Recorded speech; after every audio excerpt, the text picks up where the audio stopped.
اعوذ باللہ من الشیطان اللعین الرجیم بسم اللہ الرحمن الرحیم الحمد للہ الذی لا یبلغ مدحتہ القائلون ولا یحصی نعماءہ العادون الذی لا یدرکہ بعد الہمم ولا ینالہ غوث الفتن والصلاة والسلام على خير خلقه وأشرف بريته الذي سمي في السماء بأحمد وفي الأرضين بأبي القاسم محمد اللهم صل على محمد وآل محمد وعلى أهل بيته الطيبين الطاهرين الذين أذهب الله عنهم الرجس وطهرهم تطهيرا اللهم صل على محمد وآل محمد وعلى أهله واللعن الأبدي على أعدائهم أجمعين أما بعد فقال الله الحكيم بسم الله الرحمن الرحيم بعثت لأتمم مكارم الأخلاق درود بھیجیے محمد و آل محمد پر اللهم صل على محمد و آل محمد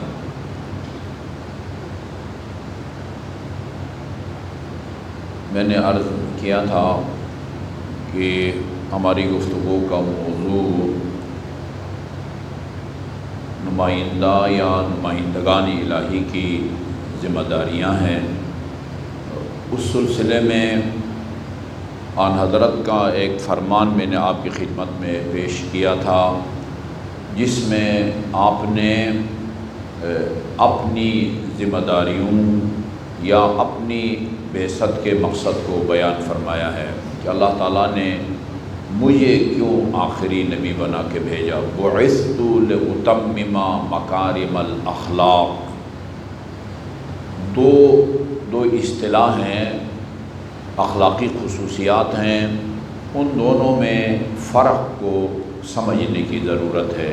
ایک حسن خلق ہے، ایک مکارم اخلاق ہے، ان دونوں میں فرق ہے۔ بعثت لأتمم مکارم الاخلاق، یہ نہیں فرمایا اللہ تعالیٰ نے مجھے حسن خلق کو پایۂ تکمیل تک پہنچانے کے لیے مبعوث بنایا ہے یا آخری نبی بنا کے بھیجا ہے۔ مکارم اخلاق کی تکمیل کے لیے، اس کو پایۂ تکمیل تک پہنچانے کے لیے اللہ تعالیٰ نے مجھے بھیجا ہے۔ حسن خلق یا مکارم اخلاق کے کچھ فوائد یا بد اخلاقی کے نقصانات کو بیان کرنے سے پہلے میں آج بطور تمہید ایک فرمان آپ کی خدمت میں عرض کرنا چاہوں گا، وہ بھی رسول خدا صلی اللہ علیہ وآلہ وسلم کا ہے۔ اللہم صلی علی محمد وآل محمد۔ اچھا، یہ روایات سے یہ معلوم ہوتا ہے کہ انسان کو قبر میں روشنی کی ضرورت ہوگی، روشنی کی۔ کتاب المنازل الآخرت کو ضرور پڑھے، شیخ عباس قمی رضوان اللہ تعالی علیہ، جن کی یہ مفاتیح الجنان ہے، شیخ عباس قمی۔ منتہی الاعمال بھی انہی کی ہے، چہاردہ معصومین کی حالات زندگی پر مفصل کتاب انہوں نے لکھی ہے۔ مولانا صفدر حسین رحمۃ اللہ علیہ، انہوں نے احسن المقال کے نام سے منتہی الاعمال کا اردو میں بھی ترجمہ کیا ہے، پتہ نہیں 4 جلدوں میں ہے یا 2 جلدوں میں۔ ان کی یہ کتاب ہے المنازل الآخرہ، المنازل الآخرہ۔ میرا خیال میں اس کے مقدمے میں لکھا ہوا ہے کہ ان کے والد بزرگوار کوئی عالم دین نہیں تھے، شیخ عباس قمی کے والد بزرگوار کوئی عالم دین نہیں تھے، ایک عام متقی مومن تھے۔ قم میں وہ ان کے پڑوس میں جو مسجد تھی اس مسجد کا جو خطیب تھا پیش نماز، وہ نماز مغربین کے بعد درس دیتے تھے اور کتاب ہاتھ میں اٹھا کے یہی المنازل الآخرہ اٹھا کے روزانہ اس میں سے ایک حدیث سناتے تھے۔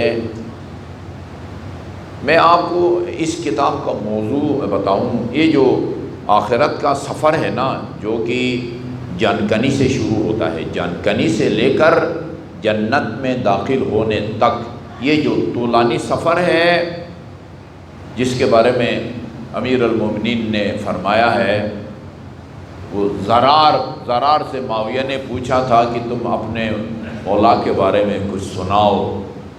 پہلے اس نے معذرت کی، کہا کہ میں اپنے مولا کے فضائل بیان کروں گا تو وہ کہیں آپ کو ناگوار نہ گزریں، معاف کر دیں بہتر ہے، مجھے نہ چھیڑیں۔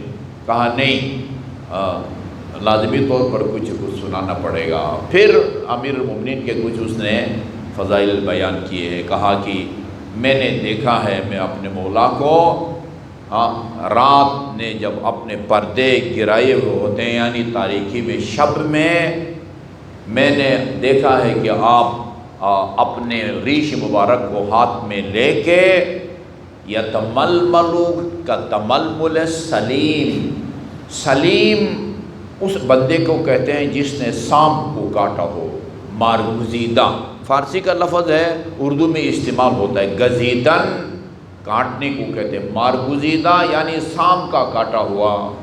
سانپ، زہریلے سانپ کو جس نے کاٹا ہو وہ کس طرح درد سے جو ہے نا وہ تڑپتا ہے، اس طرح تڑپتے تھے، اور اپنے محاسن کو ہاتھ میں لے کے اور فرماتے تھے آہ من قلت الذات وطول الطریق، میں وطول السفر وخشونت الطریق، آہ سفر بہت لمبا ہے اور دشوار گزار بھی ہے، اور اس کے لیے زاد راہ، اس سفر کا جو خرچہ ہے علی کے پاس وہ ناکافی ہے۔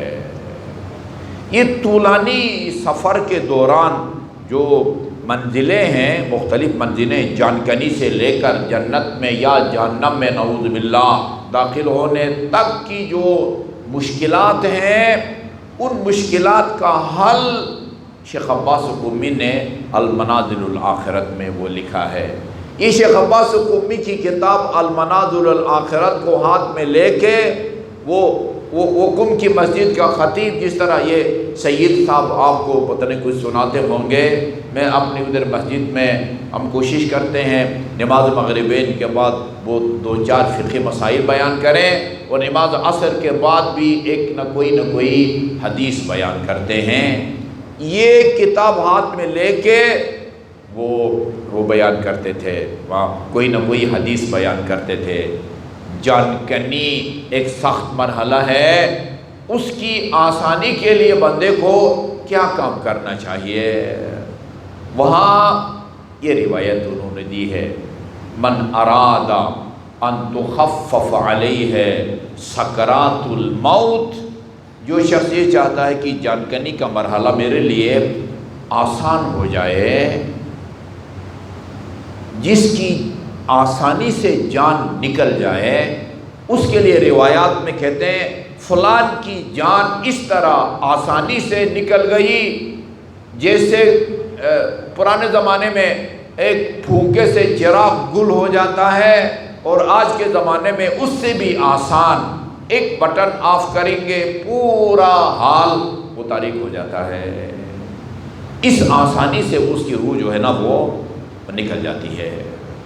من اراد ان تخفف علیہ سکرات الموت، ایک مومن نے اپنے مرحوم والدین کی ایصال ثواب کے لیے یہ مجلس آج کی وہ مخصوص کی ہے، اس مناسبت سے بھی عرض کر رہا ہوں، من اراد ان تخفف علیہ سکرات الموت، جو شخص یہ چاہتا ہے کہ سکرات الموت جانکنی کا مرحلہ اس کے لیے آسان ہو جائے، فَلْيَكُنْ لِوَالِدَيْهِ بَارًّا، اس کو چاہیے کہ زیادہ سے زیادہ اپنے والدین کے ساتھ نیکی کرے، اور امام جعفر صادق علیہ السلام کے فرمان کے مطابق وہ زندہ ہوں یا اس دنیا سے رخصت ہو گئے، دونوں صورتوں میں اپنے والدین کے ساتھ نیکی کریں، وَلِقَرَابَتِهِ وَصُولًا، اور اپنے قریبی رشتہ داروں کے ساتھ اچھے تعلقات رکھے، حسن سلوک جس کو صلۂ رحم کہا جاتا ہے، صلۂ رحم۔ اس کتاب کو لے کے روزانہ ایک ایک حدیث بیان کرتے تھے۔ شیخ عباس قمی کے والد گرامی کو یہ نہیں پتا تھا کہ یہ کتابچہ پاکٹ سائز میں بھی ہے، یہ کتابچہ میرے بیٹے کا لکھا ہوا ہے، جس سے یہ مسجد کا عالم دین استفادہ کر کے روزانہ لوگوں کو سناتا ہے۔ وہ درس سن کے آئے اور آ کے اپنے بیٹے شیخ عباس قمی سے کہا کہ یہ ہمارے پیش نماز جو ہے نا مسجد کے امام جماعت، وہ ایک چھوٹی سی کتاب لے کے آتے ہیں اور اس میں بڑی قیمتی احادیث سناتے ہیں، بیٹے کاش تم بھی اس طرح کی کتاب لکھو۔ کہتے شیخ عباس قمی نے نہیں بتایا والد صاحب کو کہ یہ میری لکھی ہوئی کتاب ہے کہ جس میں سے آپ کو وہ روزانہ کوئی نہ کوئی حدیث سناتے ہیں، یہ اس خوف سے کہ کہیں یہ ریاکاری میں شامل نہ ہو جائے۔ یہ میں ایک حدیث لایا ہوں رسول خدا صلی اللہ علیہ وآلہ وسلم کی۔ اچھا، بینی و بین اللہ نا، بینی و بین اللہ، کہتے ہیں اللہ ہر کسی کو، انسان ہر کسی کو دھوکہ دے سکتا ہے، مگر اللہ کو اور اپنے آپ کو کوئی بھی دھوکہ نہیں دے سکتا۔ ڈاکٹر محمد علی شہید کے والد گرامی اس طرح کی بات کرتے تھے، انسان ہر کسی کو دھوکہ دے سکتا ہے، میاں بیوی کو، بیوی میاں کو، اولاد کو، والدین اولاد کو، اولاد والدین کو، مگر خدا کو کوئی دھوکہ نہیں دے سکتا، نہ اپنے آپ کو کوئی دھوکہ دے سکتا ہے۔ بینی و بین اللہ، میرے اور اللہ کے درمیان میں ہے۔ یہ چند ایک اخلاقی باتیں میں آپ کی خدمت میں عرض کرتا ہوں، چونکہ مجھے پتہ ہے، کہتے ہیں منانم کی من دانا، مجھے پتہ ہے میں کون ہوں۔ آپ جو ہیں سب سے بہتر آپ جانتے ہیں کہ آپ خدا کے بعد، البتہ خدا کے بعد سب سے زیادہ اپنے بارے میں آپ سب سے زیادہ جانتے ہیں، میں بھی سب سے زیادہ اپنے آپ سے جانتا ہوں۔ یہ کچھ اخلاقی باتیں آپ کی خدمت میں عرض کرتا ہوں، ان کا مقصد یہ ہے آئیں مل کے ان اخلاقیات کو اپنے اندر پیدا کرنے کی کوشش کریں اور اللہ تعالیٰ سے ان کو اپنانے کی توفیق کا کریں۔ مقصد یہ نہیں ہے کہ یہ اخلاقی صفات میرے اندر موجود ہیں، جس طرح میرے اندر موجود ہے آپ بھی اپنے اندر ان کو موجود کریں، یہ مقصد نہیں ہے۔ مل کے ان صفات کو اپنانے کی کوشش کریں اور اللہ تعالیٰ سے توفیق کی درخواست کریں۔ یہ جو میں مکارم اخلاق کو بیان کروں گا، اس میں یہ آج میں نقطہ بیان کرنا چاہتا ہوں۔ اگر میں آپ سے پوچھوں نا، یہ پرسوں جامع اہل بیت چھٹیوں کے بعد کھل گیا تھا، اس میں تقریباً کوئی 20-30 کے قریب نئے طلباء کو داخلہ ملا۔ ان کو ذرا مطمئن کرنے کے لیے کہ بھئی علم دین حاصل کر کے مجھے کیا ملے گا، فارغ التحصیل ہونے کے بعد تمہیں کیا ڈگری ملے گی، کیا تمہاری تنخواہ ہوگی، کہاں سے کھاؤ گے، اب ذرا پتہ کریں نا وہاں کے اساتذہ کی جامع اہل بیت اور جامعۃ الکوثر کے طلباء کی تنخواہیں کتنی ہیں، ان کے کتنے بچے ہیں اور کتنے کس سکول کالج یا یونیورسٹی میں پڑھتے ہیں۔ وہ ایک مولانا صاحب ہیں، ان کی بیٹی میڈیکل کی طالبہ ہے، ٹوٹل ان کی تنخواہ جو ہے میرے خیال میں 30,000 ہے، باقی بچوں کو بھی پڑھانا ہے۔ میڈیکل کالج کے میرٹ پر آئی ہوئی ہے، لاہور کے کسی میڈیکل کالج میں، وہ فاطمہ جناح میڈیکل کالج جو لاہور میں ہے، وہ اس میں پڑھتی ہے۔ وہ کہاں سے پورا کرے، کہاں سے پورا کرے؟ یہ نئے طلباء کو یہ سمجھانے کے لیے آپ جب فارغ التحصیل ہوں گے تو آپ کو کیا تنخواہ ملے گی، کہاں سے کھائیں گے، بچوں کو کہاں سے پڑھائیں گے، کس طرح گھر کی ضروریات کو پورا کریں گے، ان کو میں نے یہ روایت سنائی ہے۔ ایک حد تک تو تجربہ کر چکا ہوں، میں ایک حد تک تجربہ کر چکا ہوں۔ آپ ذرا باواز بلند درود بھیجئے، میں خدمت کو آغاز کرتا ہوں۔ اللہم صلی اللہ محمد و آل محمد۔ اچھا وہ بات تو رہ گئی، وہ یہ پتہ چلتا ہے روایات میں کہ بندے کو قبر میں روشنی چاہیے ہوگی، قبر میں روشنی چاہیے ہوگی۔ پل صراط سے گزرتے وقت بھی آپ کو روشنی کی ضرورت ہوگی، جنت پہنچنے کے بعد بھی آپ کو روشنی کی ضرورت ہوگی۔ وہ روشنی ہمیں اپنے اعمال سے ملے گی، ادھر واپڑا یا وہ یو پی ایس کی روشنی نہیں ہوگی۔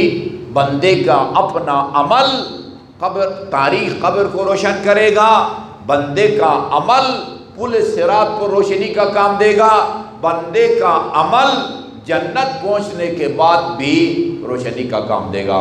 کون سا عمل ہے جس کے نتیجے میں تاریخ قبر بھی روشن ہو سکتی ہے، پل صراط بھی روشن ہو سکتا ہے، جنت پہنچنے کے بعد بھی روشنی ہو سکتی ہے؟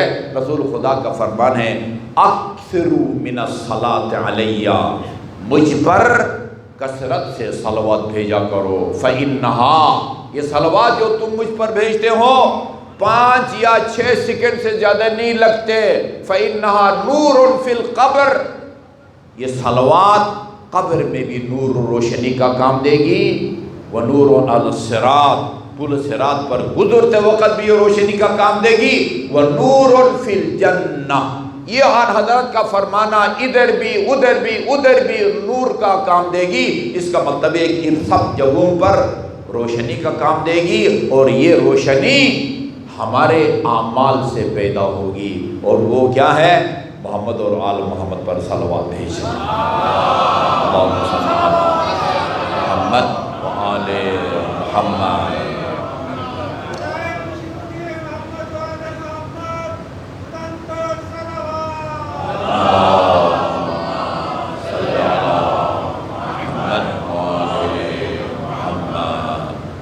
اچھا میں اگر آپ سے پوچھوں نا کہ صرف یہ نہیں کہ میں آپ سے پوچھوں، آپ مجھ سے پوچھیں، کوئی بھی مسلمان کسی دوسرے مسلمان سے پوچھے نا، میں آپ حضرات سے پوچھوں کہ آپ لوگوں کو خدا پر اعتبار ہے؟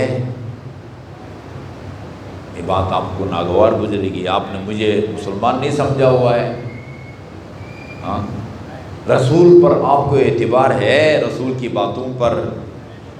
امام جعفر صادق، سارے صادق ہیں، سارے صادق بھی ہیں، سارے کاذب بھی ہیں، سارے تقی نقی بھی ہیں، ایک عسکری، چونکہ وہ ایک خاص وجہ تسمیہ ہے عسکری، اس لیے امام حسن عسکری امام علی النقی کو عسکریین کہتے ہیں۔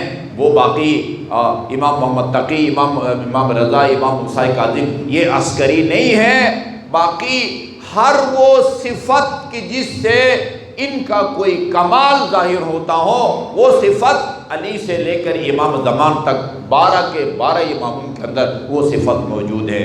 سارے کے سارے صادق ہیں، سارے کے سارے باقر ہیں، سارے کے سارے کاظم ہیں، سارے کے سارے مرتضی ہیں، سارے کے سارے تقی اور نقی ہیں۔ جی، سارے کے سارے تقی اور نقی ہیں۔ اچھا، اپنی امام کی بات پر آپ کو اعتبار ہے؟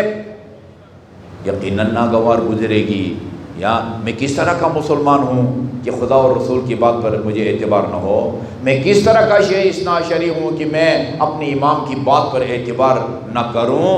آپ نے مجھے مسلمان نہیں سمجھا ہوا ہے، آپ نے مجھے شیعہ نہیں سمجھا ہوا کہ اپنے امام کی بات پر اعتبار کروں۔ مگر جانچنے کی ضرورت ہے، پڑتال کی ضرورت ہے کہ کیا جب کسی کے اوپر اعتبار ہوتا ہے، اس اعتبار کے کچھ علامتیں ہوتی ہیں، اس اعتبار کی کچھ نشانیاں ہوتی ہیں، اس اعتبار کا کوئی رد عمل ہوتا ہے۔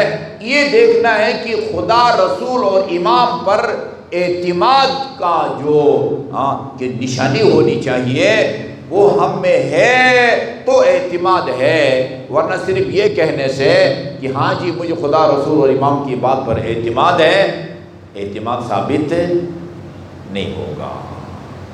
بعض اوقات یہ علماء کی کانفرنس و میٹنگ ہوتی ہے تو وہاں شیخ صاحب کہتے ہیں کہ اگر ایک بہت بڑا زمیندار، وہ پتہ نہیں ہزاروں ایکڑ کا مالک یا بہت بڑا صنعت کار آپ کو کہیں کہ میں آپ کے تمام تر اخراجات کو برداشت کروں گا، آپ اس پر اعتبار کریں گے، خدا کہے میرے دین کے لیے کام کرو، میں تمہارے لیے جو ہے نا وہ کارساز ہوں گا، ادھر پھر عقیدہ ہمارا ڈگمگاتا ہے، ادھر بڑا مشکل کام ہے۔ اس کو سنیے ذرا رسول خدا کے فرمان کو، پھر ہم سب مل کے اپنے گریبان میں جھانکتے ہیں اور اپنے اعتبار کا جو پیمانہ ہے نا اس کو بھی دیکھتے ہیں۔ قال رسول اللہ صلی اللہ علیہ وسلم، رسول خدا صلی اللہ علیہ وسلم نے فرمایا، ابن عباس یہ روایت کرتے ہیں اور حوالہ بھی دے دوں، بہار الانوار کی جلد نمبر 74 ہے اور صفحہ نمبر 178 ہے، جلد نمبر 74 صفحہ نمبر 178۔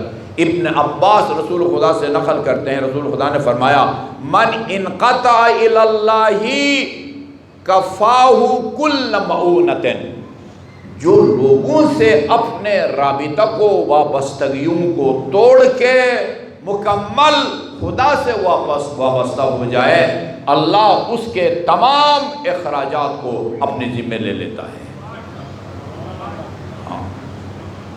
بہت بڑی بات ہے، یعنی آزمائش میں ڈال دیا ہے رسول خدا نے ہم سب کو نا۔ من انقطع الی اللہ، جو منقطع ہو جائے یعنی لوگوں سے کٹ کے، ان سے اپنے وابستگیوں کو توڑ کے اور 100% خدا کے ساتھ وابستہ ہو جائے، کفاہ کل معونۃ، معونہ اخراجات کو کہتے ہیں، معونہ یہ ہے نا، آپ دکاندار ہیں، سرکاری ملازم ہیں، جو آپ کو تنخواہ ملتی ہے یا دکان سے جو کچھ کماتے ہیں، زمینوں سے جو کچھ کماتے ہیں، اپنے کارخانے سے جو کچھ کماتے ہیں، اس کو معونہ سنہ نکال کے، معونہ یعنی سال بھر کے اخراجات، سال بھر کے اخراجات، ان میں اس آمدنی کو خرچ کر کے جو بچ جائے اس کا آپ نے 20% بطور خمس نکالنا ہے۔ معونہ کسے کہتے ہیں؟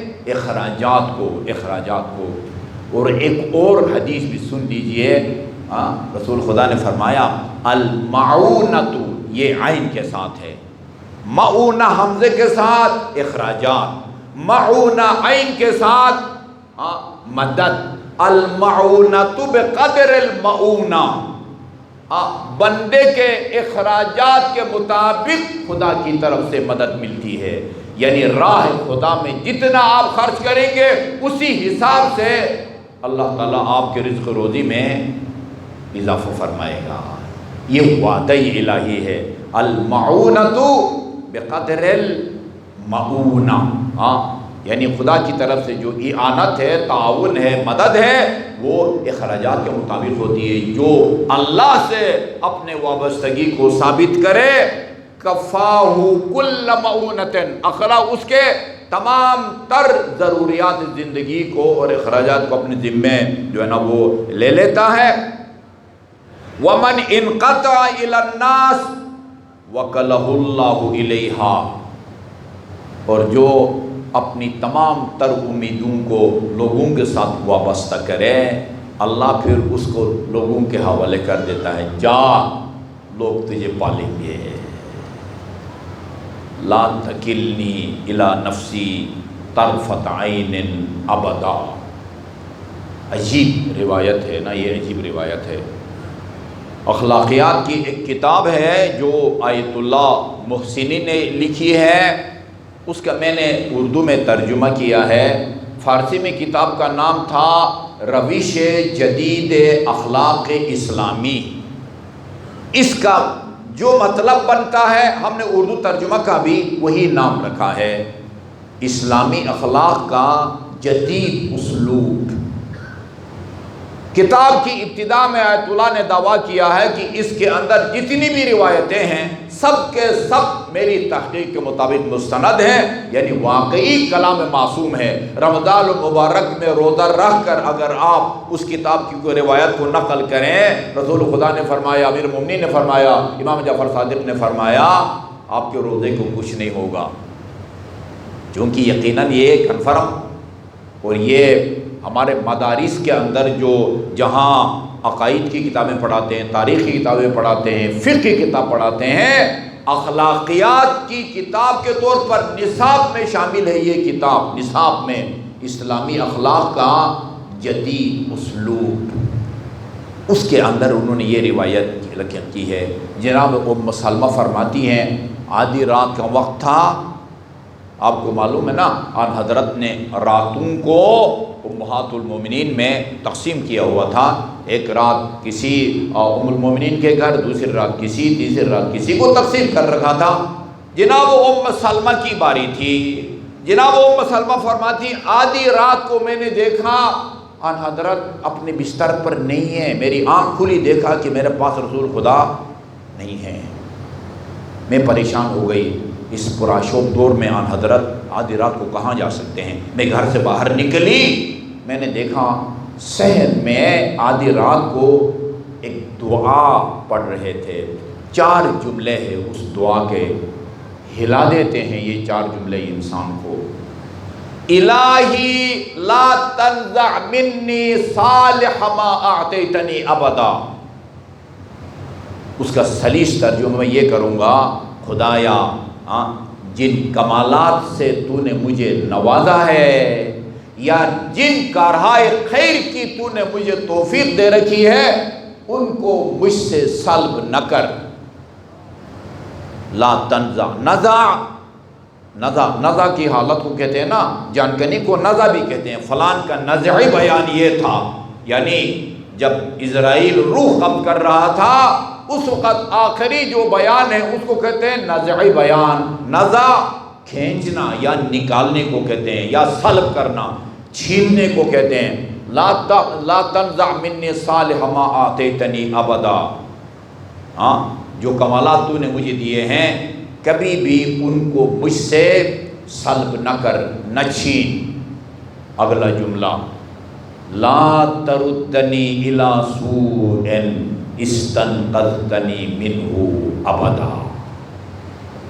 یہ من جملہ متشابہات میں سے ہے۔ متشابہ یعنی قرآن کی ایسی آیت، معصوم کا ایسا فرمان جو پیچیدہ ہو اور امام کا مطلب وہ مفہوم نہیں ہے جو بظاہر ایک عام عربی دان سمجھتا ہے، اس کا مطلب کچھ اور ہے، اس کو متشابہ کہتے ہیں۔ یہ بالکل ایسی جیسے وہ نماز عیدین کے قنوت میں آپ پڑھتے ہیں نا، نماز عیدین کے قنوت میں وَأَخْرِجْنِي مِنْ كُلِّ سُوءٍ أَخْرَجْتَ مِنْهُ مُحَمَّدًا وَآلَ مُحَمَّد، مجھے ہر اس برائی سے نکال جس سے تو نے محمد اور آل محمد کو نکالا ہے۔ کس برائی سے نکالا ہے اللہ تعالیٰ نے محمد اور آل محمد کو؟ مہد سے لے کر اور لحد تک معصوم عن الخطا ہستیاں ہیں۔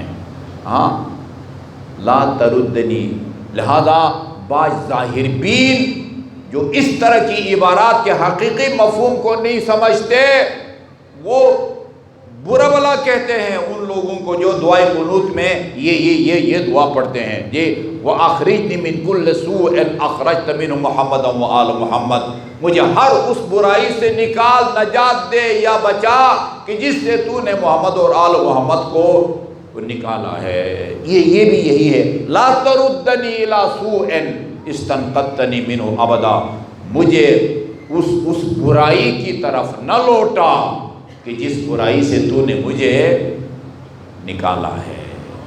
کہتے کس برائی سے نکالا ہے؟ میں سمجھانے کے لیے اس کو میں کہتا ہوں کہ اس کا بھی وہی مطلب ہے جو مطلب آیے تطہیر کا ہے۔ آیے تطہیر کا، انما یرید اللہ لیذھب عنکم الرجس اہل البیت ویطہرکم تطہیرا۔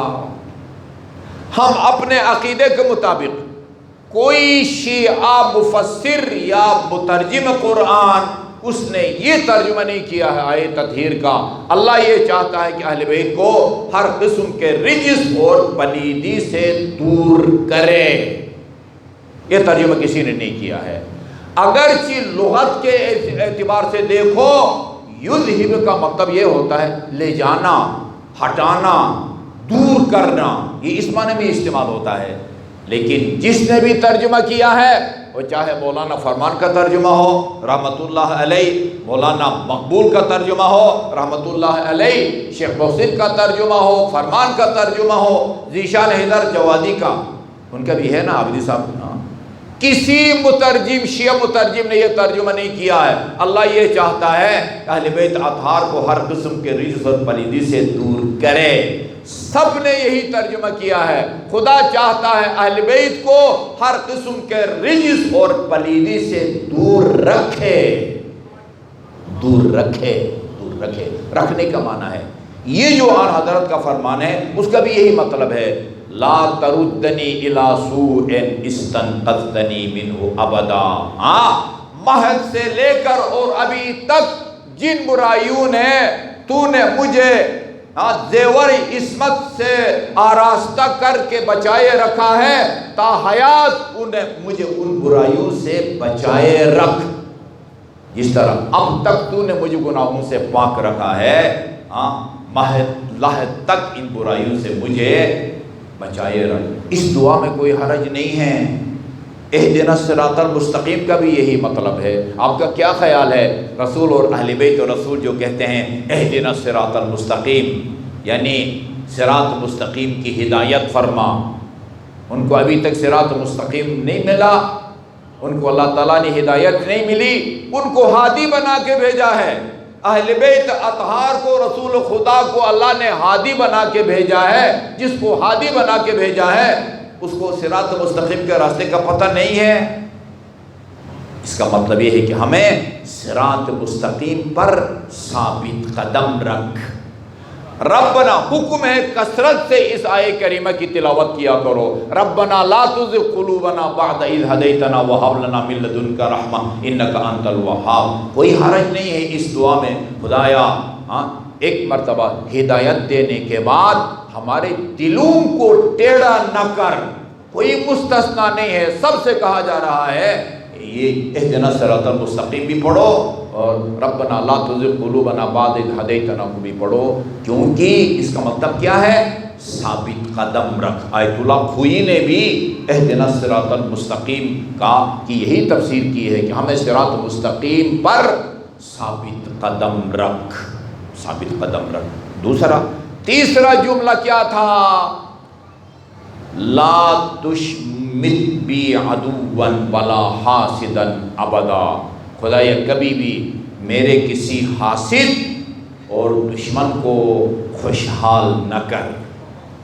اور آخری جملہ جس کی وجہ سے یہ حدیث مجھے یاد آئی ہے، اس فرمان بھی ہے لا تکلنی الی نفسی طرفۃ عین ابدا، ایک لمحے کے لیے بھی مجھے اپنی حالت پر نہ چھوڑ، اپنی حالت پر نہ چھوڑ۔ ساری زندگی انسان آسودہ حال رہے، نہ مالی کوئی پریشانی ہو، نہ بیماریوں کی پریشانی ہو، نہ معاشرت میں کوئی حکمران کی طرف سے بھی کوئی اذیت ظلم تشدد نہ ہو، ساری زندگی انسان آسودہ حال رہے، یہ رسول خدا بلکہ خدا کے نزدیک کوئی اچھی علامت نہیں سمجھی جاتی۔ شہید مرتضیٰ مطہری کی کتاب ہے عدل الہی، کافی پیچیدہ کتاب ہے، اصل فارسی میں تھی، اس کا عربی ترجمہ بھی ہوا ہے۔ کسی بھی زبان سے عربی میں ترجمہ کرنے کو کہتے ہیں تعریب، یعنی اس کو عربی میں چینج کرنا، عربی زبان تک اس کو منتقل کرنا۔ ہمارے پاس اشربی توندی تب پڑھا ہے مولانا، وہ ابو طالب طباطبائی، انہوں نے اس کا ترجمہ کیا ہے، پڑھیں، کافی مشکل کتاب ہے۔ اس کے اندر عدل الہی کے ذیل میں یہ سوالات اٹھتے ہیں، اللہ تعالیٰ اگر عادل ہے، ایک بندے کو خوبصورت اور ایک بندے کو بدصورت کیوں پیدا کرتا ہے؟ اللہ تعالیٰ اگر عادل ہے، یہ زلزلے کے نتیجے میں 2005 میں بستیوں کے بستی صفحہ ہستی سے کیوں مٹ گئے؟ سیلاب کے نتیجے میں لوگوں کو اتنا مالی نقصان کیوں ہوا، جانی نقصان کیوں ہوا؟ یہ عدل الہی کا تقاضا ہے۔ وہاں اس حدیث کو بیان کرتے ہیں، رسول خدا کسی کے گھر مہمان گئے تھے صلی اللہ علیہ وآلہ وسلم، درود بھیجیے آپ کی ذات پاک پر، اللہم صلی اللہ علیہ محمد۔ صاحب خانہ ان حضرت کو صحن میں بٹھا کے گھر کے اندر گیا تھا، آپ کے لیے، آپ کی کوئی پذیرائی کے لیے، کوئی چائے کھانا لانے کے لیے نا۔ اسی دوران آپ نے دیکھا وہ مالک مکان کی مرغی نے دیوار کے اوپر ایک انڈا دے دیا، وہ انڈا جہاں گرا تھا وہیں رک گیا۔ آپ کو پتا ہے وہ انڈا مسطح نہیں ہوتا، اس کا پیندہ شیندہ جو ہے وہ نہیں ہو، بالکل گول ہوتا ہے، بڑی مشکل سے ایک جگہ رکتا ہے۔ وہ انڈا جہاں گرا وہاں رکا، اور کوئی نہ باہر گرتا ہے، نہ اندر گرتا ہے، نہ ٹوٹتا ہے۔ آن حضرت کی زبان مبارک سے بے ساختہ یہ جملہ نکلا، سبحان اللہ۔ اس کے ساتھ ہی وہ مالک مکان باہر آیا اور آن حضرت کا یہ سبحان اللہ اس نے سن لیا۔ یا رسول اللہ، یہ عربوں کے ہاں سبحان اللہ اس وقت یہ کہا جاتا ہے جب کسی بات پر تعجب ہو۔ اصول کافی میں، یعنی شہید مرتضیٰ مطہری کی کتاب میں پہلے پڑھا تھا، بعد میں اصول کافی میں نے خود پڑھا ہے، اصول کافی کے اندر بھی یہ روایت موجود ہے۔ یہ تعجب کے موقع پر یہ کہا جاتا ہے، آپ کو کس بات پر تعجب ہوا؟ اور آپ نے فرمایا ہاں سبحان اللہ، فرمایا یہ میں دیکھ رہا ہوں کہ تمہاری مرغی نے انڈا دیا ہے، جیسے وہ انڈا جو ہے وہ تیرے حکم کا تابع ہو، نہ وہ لڑکتا ہے، نہ باہر گرتا ہے، نہ اندر گرتا ہے۔ کہا یا رسول اللہ، یہ اللہ کا مجھ پر خاص کرم ہے، جب سے میں نے ہوش سنبھالا ہے خدا نے مجھے کسی چھوٹی آزمائش میں بھی نہیں ڈالا۔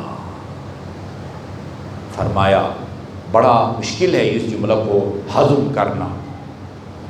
کہا، فرمایا میں اس شخص کے گھر میں کھانا کھانا پسند نہیں کرتا جس کو خدا نے پوری زندگی کبھی آزمائش میں نہ ڈالا ہو۔ اذا احب اللہ عبدا غطہ بالبلاء غطہ، اللہ جب اپنے کسی بندے سے محبت کرتا ہے، خدا کی محبت کی نشانی یہ ہوتی ہے کہ وہ اپنے محبوب کو سخت سے سخت آزمائشوں میں ڈال دیتا ہے۔ ابھی ہفتہ بھی نہیں گزرا، عابدی صاحب کے بہنوی مرحوم ہو گئے ہیں جی۔ سخت آزمائش ہے، سخت آزمائش ہے۔ معصوم کی حدیث کے مطابق اس طرح کی سخت آزمائشوں سے دوچار ہونا یہ محبوب الہی ہونے کی نشانی ہے، خدا کے پسندیدہ ہونے کی نشانی ہے، خدا کی نظر میں ناپسندیدہ ہونے کی نشانی نہیں ہے۔ اذا احب اللہ عبدا غطہ بالبلاء غطہ لا تکلنی الی نفسی طرفۃ عین ابدا، یا مجھے اپنی حالت پر آزاد نہ چھوڑ۔ جناب ام سلمہ نے جب یہ سنا آپ نے رونا شروع کر دیا، یا رسول اللہ یہ آپ کیا بات کر رہے ہیں؟ یہ تو ہم جیسے لوگوں کو اس طرح کی دعا کرنی چاہیے۔ ان الانسان لیطغی ان رآہ استغنا، یہ قرآن کی آیت کا مضمون ہے کہ بندہ جب مستغنی ہوتا ہے نا، بے نیاز ہو جاتا ہے، صاحب ثروت بن جاتا ہے، امیر بن جاتا ہے، پھر وہ طغیان کرنے لگتا ہے، بغاوت کرنے لگتا ہے۔ یہ تو عام آدمی کو اس طرح کی دعائیں نہیں کرنی چاہیے۔ آپ کو اس طرح کی دعا مانگنے کی کیا ضرورت ہے؟ فرمایا آیت اللہ محسنی اس کو بیان کرتے تھے اور یہاں پہنچ کے اس کی آنکھوں سے آنسو جاری ہوتے تھے، آواز ان کی بدل جاتی تھی۔ فرماتے تھے کہ اللہ تعالیٰ نے، رسول خدا نے جواب میں فرمایا، جناب ام سلمہ سے فرمایا، اللہ نے ایک لمحے کے لیے میرے بھائی حضرت یونس کو اپنی حالت پر چھوڑا، اس کے نتیجے میں ان کو مچھلی کی پیٹ میں جانا پڑ گیا، مچھلی کی پیٹ میں۔ یہ انتہائی خطرناک مرحلہ ہوتا ہے کہ اللہ تعالیٰ وہ بندوں کے حوالے کر دے اپنے بچے، اپنے بندوں کو وقتاً فوقتاً ان کو آزمائش میں نہ ڈالے۔ فرمایا جو لوگوں سے وابستہ ہو جائے تو وکلہ اللہ علیہا، اللہ تعالیٰ اس کو لوگوں کے سپرد کر دیتا ہے۔ تجھے میری عنایتیں نہیں چاہیے، جو لینا ہے جاؤ اور لوگوں سے لو۔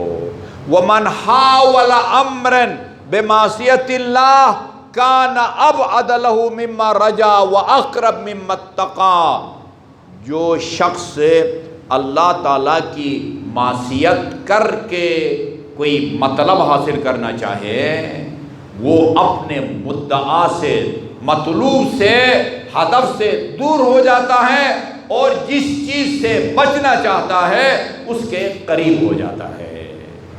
پتہ نہیں صحیح سمجھا سکا یا جی؟ اللہ کی معصیت کر کے اگر کوئی ہدف حاصل کرنا چاہتا ہے، وہ اپنے ہدف سے دور ہو جاتا ہے، اور جن نقصانات سے، آفتوں سے بچنا چاہتا ہے، ان آفتوں کے وہ بندہ وہ زیادہ وہ قریب ہو جاتا ہے۔ من طلبا، یہ عجیب جملہ ہے، یہ اکثر اوقات جو ہے نا، یہ ہم جیسے ممبر پر آنے والوں پر فٹ بیٹھتا ہے۔ آن حضرت کا یہ فرمان، من طلب محامد الناس بمعاصی اللہ، جو اللہ کی نافرمانی کر کے لوگوں کی تعریف کا امیدوار ہو، اللہ کی نافرمانی کر کے لوگوں کی تعریف کو طلب کرے، لوگوں سے تعریف کی توقعات رکھے، اللہ انہی مداحوں کو اس کے لیے ملامت گر بنا دیتا ہے۔ فین جسے کہتے ہیں نا، آج کا فین کل کا جو ہے نا وہ کیا کہتے ہیں ملامت گر بن جاتا ہے۔ یہ قدرت کا نظام ہے، جو اللہ تعالیٰ کی نافرمانی کر کے لوگوں کی تعریف کا کو طلب کرے، عاد حامدہ منہم ذاما، وہ کل کا حامد اور فین اور قصیدے پڑھنے والا وہ پھر اس کو برا بلا کہنا شروع کر دیتا ہے۔ دیا ومن ارض الناس بسخط اللہ، جو اللہ کو ناراض کر کے لوگوں کو راضی کرے۔ یہی ہو رہا ہے ہمارے معاشرے میں، اللہ کو ناراض کر کے، یعنی یہ کہہ کے ممبر سے کہ بھئی اصحاب کہف نے جو ہے نا وہ کیا کہتے ہیں کتے نے کون سی نمازیں پڑھی تھی۔ وہ کسی عالم دین نے کہا تھا، یا بھائی اس کتے پر جو ہے نا کوئی نماز فرض کہاں تھی، تجھے یہ باتیں کرتا ہے، اس پر نماز، تو انسان ہے، تو اصحاب کہف کا کتا نہیں ہے۔ اس دن آپ کو میں نے سنایا تھا، ہزاروں کے مجمع میں بندہ کہتا ہے میں نے پورے قرآن کو پڑھا ہے، اللہ تعالیٰ نماز پڑھنے والوں پر لعنت بھیجتا ہے، دلیل کے طور پر اس آیت کو پڑھتا ہے، ویل للمصلین، خدا فرماتا ہے ویل ہے، بربادی ہے نماز پڑھنے والوں کے لیے۔ وہ جاہل آدمی آگے بھی پڑھ، ویل للمصلین الذین هم عن صلاتهم ساہون، ویل اور بربادی اور ہلاکت ہے ان لوگوں کے لیے جو نماز میں سستی برتتے ہیں۔ یہ تو یزید کی سوچ تھی، یزید کی سوچ۔ وہ یہ شعر پڑھا کرتا تھا، سب سے پہلے میں نے علامہ علی نقی رحمۃ اللہ علیہ کی شہید انسانیت میں پڑھا تھا، اور اس چند دن پہلے وہ لاہور میں مولانا سید جواد نقوی کے عروۃ الوثقیٰ میں ایک عالم دین گفتگو کر رہے تھے، وہ یزید کا یہ شعر سنا رہے تھے کہ ہم جہاں یزید کے خلاف باتیں کرتے ہیں، اس کی مذمت کرتے ہیں، لہذا ہم کو وہ کام بھی ترک کرنے چاہیے جو یزید کرتا تھا۔ ثبوت کے طور پر انہوں نے اس شعر کو پڑھا، سنی عالم دین نے، جس کو بہت پہلے علامہ علی نقی نے اپنی کتاب شہید انسانیت میں پڑھا ہے۔ یہ شعر پڑھا کرتا تھا یزید، ما قال ربک ویل للشاربین، تمہارے رب نے کہیں یہ نہیں فرمایا ویل اور بربادی ہو شراب خورون پر، بل قال ربک ویل للمصلین، بلکہ تمہارے رب نے تو نماز گزاروں کے بارے میں فرمایا ویل ہو نماز گزاروں پر۔ مجھے بتائیے اس میں، اور جو منبر حسینی پر بیٹھ کے اسی سوچ کو پھیلا رہا ہے جو سوچ یزید کی تھی، وہ کہتا خدا نے فرمایا ویل للمصلین، لہذا نماز کے قریب نہ جاؤ، یہی بات یزید کرتا تھا، اور یہی بات یہ بے انصاف یا بے شرم، اور تو اگر نماز نہیں پڑھتا تو خدا سے توفیق کی درخواست کر، خدا سے معافی کی درخواست کر، وہ معاف کرے گا، اور لوگوں کو تو گمراہ نہ کر۔ ان کے ترک صلاۃ کا بوجھ اپنے کاندھوں پر لینے کی تم میں ہمت نہیں ہوگی، تم میں وہ طاقت نہیں ہوگی۔ یہ دیکھیں نا کتنا جو ہے نا پیارا جملہ ہے، فرمایا من ارضى الناس بسخط اللہ، جو اللہ کو ناراض کر کے لوگوں کو راضی کرنے کی کوشش کرے، یہ نا سامعین کو راضی کرتا ہے، بانی کو راضی کرتا ہے، اللہ کو ناراض کر کے۔ اب کیا خیال ہے جو شخص یہ کہے اللہ نے قرآن میں نماز پڑھنے والوں پر لعنت بھیجی ہے، خدا اس سے راضی ہے؟ نہ خدا راضی ہے، نہ رسول راضی ہے، نہ امام زمان عجل اللہ تعالیٰ فرجہ شریف راضی ہے۔ بآواز بلند درود بھیجیے محمد وآل محمد پر۔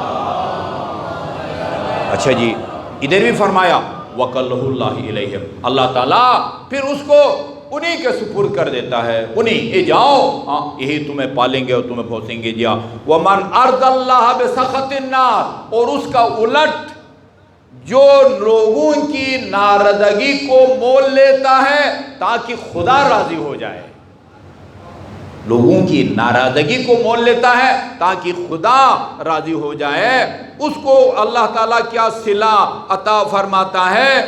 جیا کفاہ اللہ شرہم، اللہ لوگوں کے شر سے اس کو بچانے کے لیے کافی ہے، خدا لوگوں کے شر سے اس کو بچانے کے لیے کافی ہے۔ یا وَمَنْ أَحْسَنَ مَا بَيْنَهُ وَبَيْنَ اللَّهِ، جو اللہ اور اپنے درمیان معاملات کو درست رکھے، اپنے اور خدا کے درمیان معاملات و تعلقات کو درست رکھے، کفاہ اللہ ما بینہ و بین الناس، اس بندہ اور لوگوں کے درمیان جو وہ تعلقات ہیں، معاملات، اللہ تعالیٰ خود بخود ان کو درست فرماتا ہے۔ وَمَنْ أَحْسَنَ سَرِيرَتَهُ أَحْسَنَ اللَّهُ عَلَانِيَتَهُ، جو اپنے باطن کو پاک اور پاکیزہ رکھے، اللہ اس کے ظاہر کو پاک اور پاکیزہ کرنے کی ضمانت لیتا ہے۔ اور آخری جملہ ہے من عمل لآخرتہ، میں نے طلبہ سے کہا یہ پوری روایت جو ہے اس کی روح یہ ہے جو میں آپ کو سنانا چاہتا ہوں۔ جی خیر، آپ تو الحمدللہ، اور آپ کے ذرائع بھی ہیں، یہ زیادہ طلبہ کے لیے ہے۔ من عمل لآخرتہ، جو اپنے آخرت کے لیے کام کرے، کف اللہ امر دنیا ہو، اللہ تعالیٰ اس کی دنیا کی مشکلات کا حل کرنے کی ضمانت لیتا ہے۔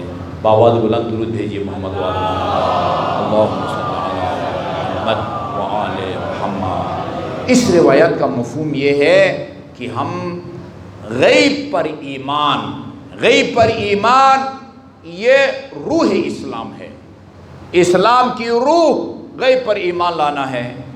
اللہ کو ہم نے آنکھوں سے نہیں دیکھا، نہ وہ دکھائی دے سکتا ہے۔ جملہ خاتون جنت کا یاد رکھیے اور دنیا والوں کو سنائیں، مسلمانوں کو سنائے۔ ممتنع 9:14 ہوئے ہیں، 9:14 پر 9:14 پر اس امام بارگاہ کا یہ حال تاریک بھی ہو روشن بھی ہو، یہ ممتنع ہے۔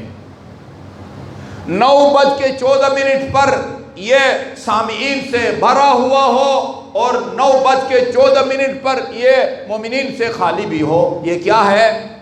ممتنع ہے۔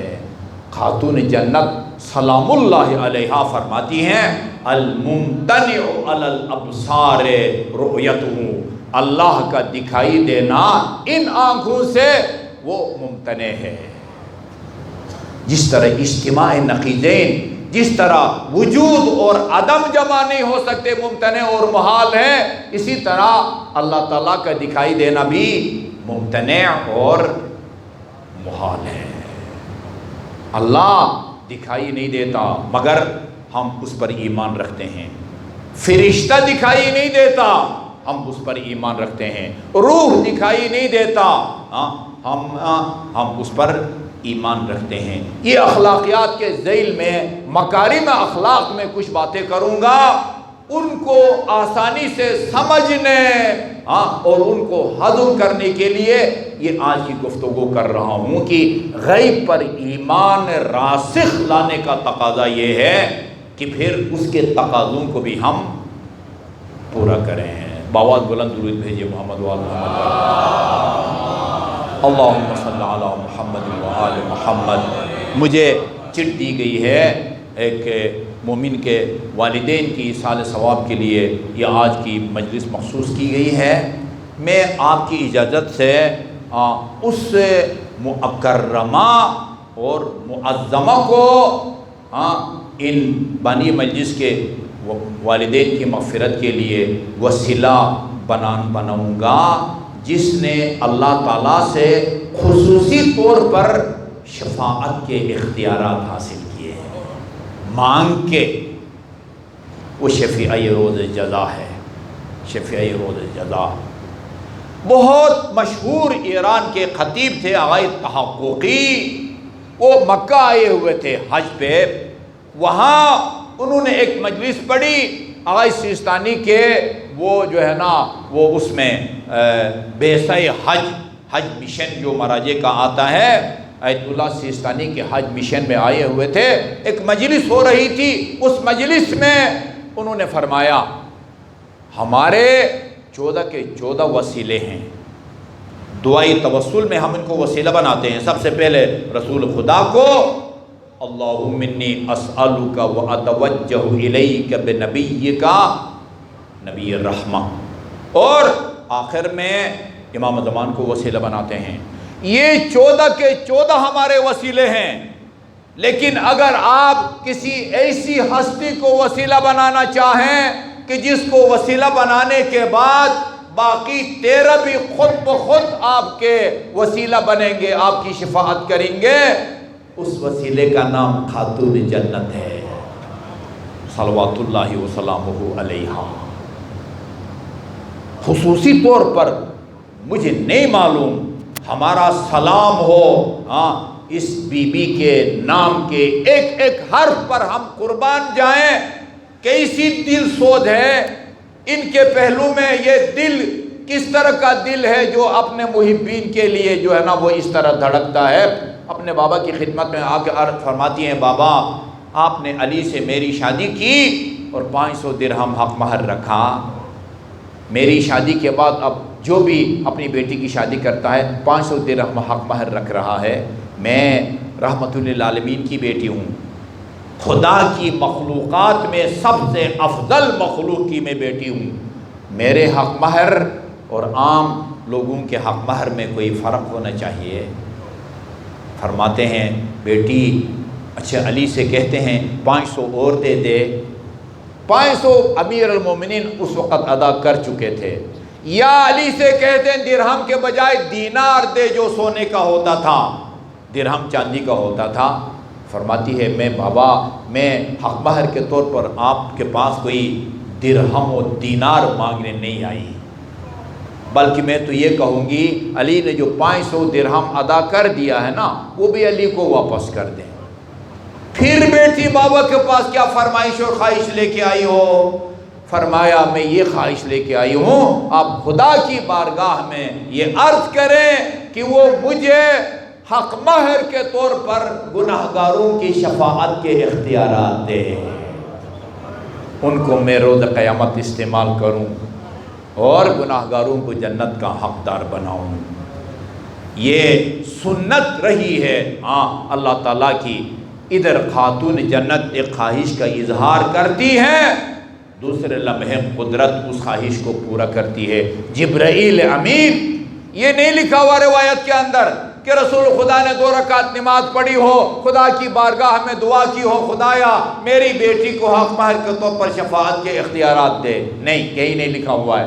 ہاں، جبرائیل امین ایک سبز رنگ کے کپڑے میں شفاعت کے اختیارات و دستاویز لے کے رسول خدا کی خدمت میں پیش کرتے ہیں۔ یا رسول اللہ، یہ آپ کی بیٹی کے لیے شفاعت کے اختیارات لے کے آیا ہوں اللہ تعالیٰ کی طرف سے۔ آئیے امام جعفر صادق کی زبان مبارک سے سنتے ہیں کہاں کس موقع پر ان اختیارات کو استعمال کریں گی۔ ARY پر میں نے خود اپنے کانوں سے سنا ہے، آنکھوں سے دیکھا ہے۔ یہ سربر سپاہا کے جو موجودہ اب وہ سرپرست اعلیٰ ہیں، وہ مولوی لدھیانوی، اس نے بھی اس روایت کو نقل کیا چینل کے اوپر بیٹھ کے، ہماری کتابوں میں بھی ہے۔ اذا کان یوم القیامہ، جب قیامت کا دن ہوگا، منادی یعنی جبرائیل کی آواز آئے گی، یا اہل محشر، محشر والو غضوا ابصارکم، اپنی نگاہوں کو نیچے رکھو، نکسوا رؤوسکم، سروں کو جھکاؤ۔ کیوں؟ کس کے احترام میں؟ فإن فاطمہ بنت محمد تجوز علی الصراط، ابھی یہاں میدان محشر سے گزر کے پل صراط کو محمد کی بیٹی عبور کرنا چاہتی ہیں۔ ہماری روایات بتاتی ہیں 70,000 فرشتوں نے اس ناقہ کے رکابوں کو تھاما ہوگا جس پر دختر پیغمبر سوار ہو کے تشریف لائیں گی، اور ہماری روایات بتاتی ہیں ان کی طرف میں نسبت نہیں دے رہا، عرصہ محشر میں قدم رکھیں گی، وفی یدہا قمیص مخضوب بدم الحسین، خاتون جنت کے ہاتھ میں مظلوم بیٹے کا خونالود مردہ بھی ہوگا، اور فریاد کرے گی، ہاں یا احکم الحاکمین و یا اعدل العادلین، خدایا آج کی عدالت کا حاکم اور قاضی تو ہے، احکم بینی و بین قاتل ولدی، میرا فیصلہ اور میرے بیٹے کا قاتل کا فیصلہ تو خود فرمانا۔ اس کے بعد ایک اور دعا کی ہے، اس سے آپ اندازہ لگا سکتے ہیں کہ کس قدر کی نگاہ سے دیکھتی ہے اپنے بیٹے کے عزاداروں کو۔ خدایا مجھے ان عزاداروں کی شفاعت کی خصوصی اجازت دے جو دنیا میں میرے مظلوم بیٹے کے مصائب کو یاد کر کے روتے رہے۔ اندازہ لگایا آپ نے؟ انبیاء بھی ہوں گے جن کو یہ حکم ہوگا، محمد کی بیٹی آ رہی ہے، نگاہوں کے نیچے رکھو اور سروں کو جھکاؤ، مگر خدا رحمت کرے اس عرب مرثیہ نگار پر، الواسبون لظلم آل محمد و محمد ملقا بلا تکفینی، ابھی تو فاطمہ کے بابا کو کفن بھی نہیں دیا گیا تھا، مگر لوگ آل محمد پر ظلم و ستم کے لیے کمر بستہ ہو گئے۔ یہ جو شعر ہے نا، یہ شعر صبت علیہ مصائبون، یہ ابھی اسلامیات کی کتاب، میٹرک کی کتاب میں پڑھ رہا تھا، اس میں لکھا ہوا ہے کہ رسول خدا کی رحلت کے نتیجے میں پورے مدینے کے مسلمانوں پر ایک غم کا پہاڑ ٹوٹا، اور سب سے زیادہ جو غیر معمولی متاثر تھے وہ حضرت عمر تھے۔ میں نے لکھ کے ان کو بھیجا ہے، وہ وزارت تعلیم والوں کو، کہ اس کتاب کے لکھنے والے کو یہ بھول گیا کہ رسول خدا کی ایک بیٹی بھی تھی جس کا نام فاطمہ تھا۔ وہ بھول گئے کہ رسول خدا کے 2 نواسے تھے، ان میں سے ایک کا نام حسن تھا اور ایک حسین تھا۔ امیر المومنین جس نے رسول خدا کے گود میں پرورش پائی، آنکھ کھولی، اس پر آن حضرت کی رحلت کا وصال پر کوئی اثر نہ ہوا۔ لکھا ہے میں نے وہاں پر، یہ جو مرثیہ کا جملہ ہے، یہ شیعہ اور سنی کتابوں میں ایک مسئلے کے مثال کے طور پر پڑھا جاتا ہے۔ ہمیں تو صرف ایک مصرع ہم آپ کو سناتے ہیں، پورا یہ مرثیہ ہے، صبت علیہ مصائب لو انہا صبت علی الایام سرن لیالیا، بابا آپ کی رحلت کے بعد مجھ پر مصائب کے وہ پہاڑ توڑے گئے، اگر یہ مصائب روشن دنوں پر پڑتے سیاہ راتوں میں تبدیل ہو جاتی۔ پھر فرماتی ہیں اذا مات میت قل ذکرہ، اس دنیا سے جب کسی کا کوئی عزیز اٹھتا ہے، باپ مر جائے، ماں مر جائے، بہن، شوہر، ہمسر، وقت گزرنے کے ساتھ ساتھ لوگ اپنے مرحوم کو بھول جاتے ہیں، اس کی یاد کو بھول جاتے ہیں۔ وَذِكْرُ أَبِي مُنْذُ مَاتَ وَاللَّهُ أَزْيَدِي، مگر وقت گزرنے کے ساتھ ساتھ میرے بابے کا غم اور زیادہ تازہ ہوتا جاتا ہے، اور اس کی وجہ یہ ہے عزادارو، اس مظلومہ بی بی کو باپ کے مصائب میں جی بھر کے رونے کا بھی موقع نہ دیا گیا۔ لا اضحک اللہ سن الدہر ان ضحکت وآل احمد المظلومون قد قہروا ولا حول ولا قوة الا باللہ العلی العظیم۔